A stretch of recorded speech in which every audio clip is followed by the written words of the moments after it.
12-week year. What we know is that we have a 12-month year, right? But why 12-week year? Because honestly, when we have 12 calendar months, we wait till November before we start pushing to achieve the goal. In November, December, what's the accident rate if you have the numbers? But we know it's high, right? Why? Because a lot of people are struggling and trying to catch up. They're trying to play catch up.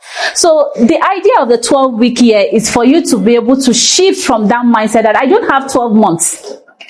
I have 12 weeks only. Do you understand? And because you are working from a mindset of I don't have so much time, you are forced to act. Because what we start the year is with motivation. Everybody's like, set your goal. You know, motivation only sparks, it just sparks the lights. There's something called systems. It is systems that helps you to sustain it. And one of the key systems that I want you to use this year is the 12-week year. When I set my year to be just the 12 weeks, that means I only planned for the next 90 days. And when I plan the next 90 days, that means I am not in a mood to relax. Do you understand? Some people are relaxed thinking, oh, the year just started. Oh, I just started my year. It's end of January, but I'm just starting my year. You've lost how many days in the year already? You don't want to be caught up in the web whereby it's November and you're trying to like, oh, I plan to save 1 million. Oh, it's November already. The money hasn't come. Do you understand the mindset behind it? Now, what the 12-week year does to you is that it tries to create some level of urgency.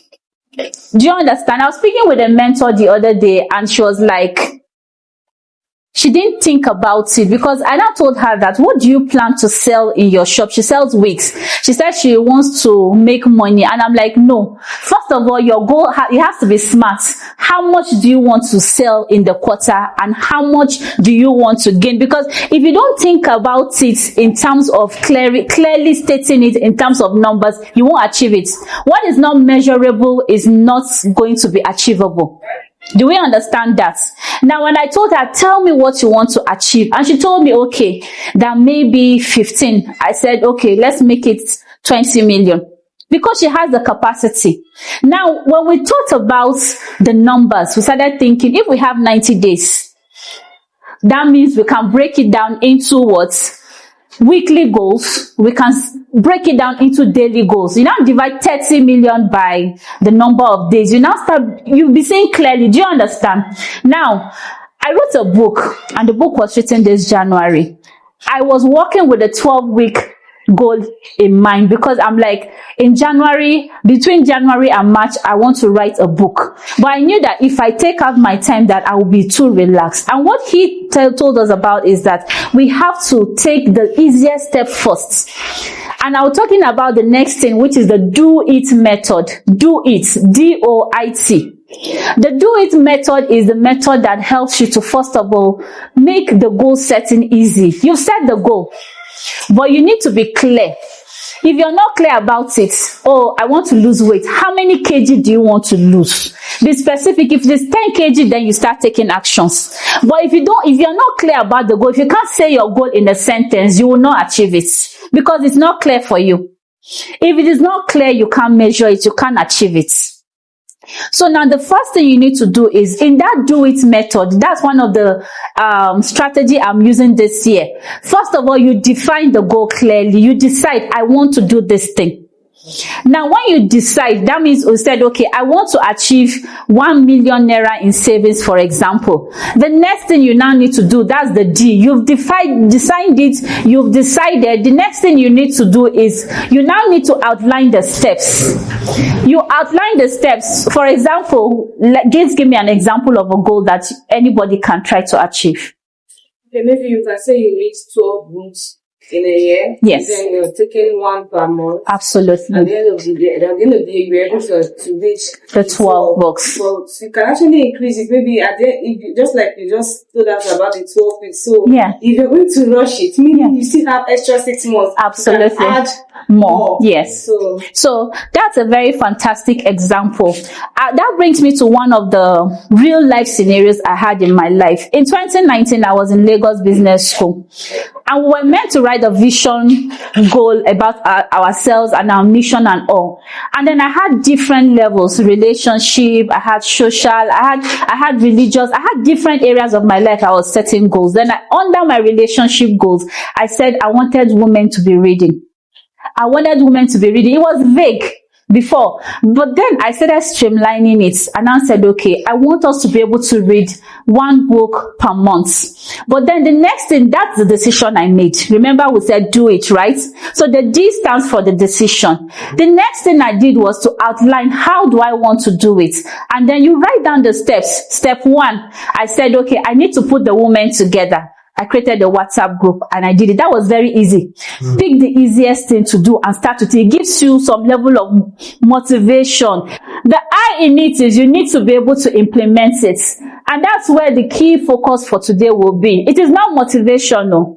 Happy New Year. Oh, it's a new year. Everybody is feeling refreshed. That's when motivation starts coming. And be like, yes, yes, yes, yes. Remember that motivation is temporary. Do you feel motivated every day? I'm sure we don't feel motivated every day, which is where we now come to the point of system thinking. The system you put in place, the structure you put in place is what will help you to achieve that goal. Do we understand? So in implementing, you need to think systems. Don't think motivation, because half of the time you will not be motivated to do it. And what I've done for myself is every day first of all, I have a to-be list. A to-be list is what I want to be, right? And then I have a to-do list. My to-do list is a daily anchor I leverage on. Now that to-do list is what helps me to, until I close my to-do list, I don't go to bed. If you go to bed without fulfilling your to-do list for the day, you're already setting yourself for failure. Your habits that you have decided to let go of, you will go back into it again. Do we understand that? So please don't go to bed with your what? To-do list. Okay. So now I've talked about D, I've talked about O, and I've talked about I, which is implementing, right? Now the next thing I want to talk about is tracking. There are different ways you can track. Let's say, for example, I have set the goal that I will be I'll be drinking 5 liters of water every day. I need to have a tracker, very simple tracker, just shade it. The day you do it, you put which color? Maybe green. The day you don't do it, put red. Data doesn't lie, right? Now, when you go back, you'll be able to see that, okay, I am doing it, I'm not doing it. You get? So, and then in tracking, I have a template I can share for you when it comes to habit tracking.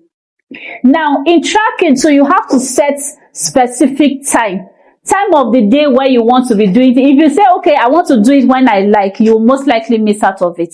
Now, in goal setting, you need to be sure that which is your most important one, which is your non-negotiable, which is that one thing that is important, that if you don't do that one thing, nothing else works. For some people, let's say in relationship, if your relationship is not stable, it's most likely to rub into other things. And I would like to talk about something called the wheel of life.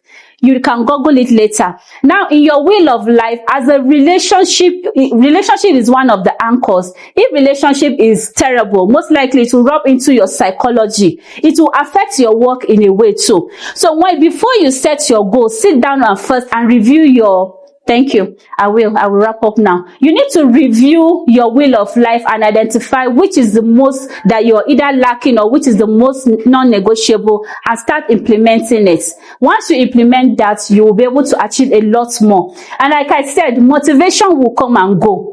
But the truth about it is, when you follow this do-it method, the 12-week year and other things that I've mentioned, that you're most likely to stay track on your goal achievement than relying on motivation. Do we understand that? And I need to also say that you don't rise to the level of your goals, you fall to the level of your systems. Do we understand that? So set the systems that will work for you, that is easy and all. Thank you.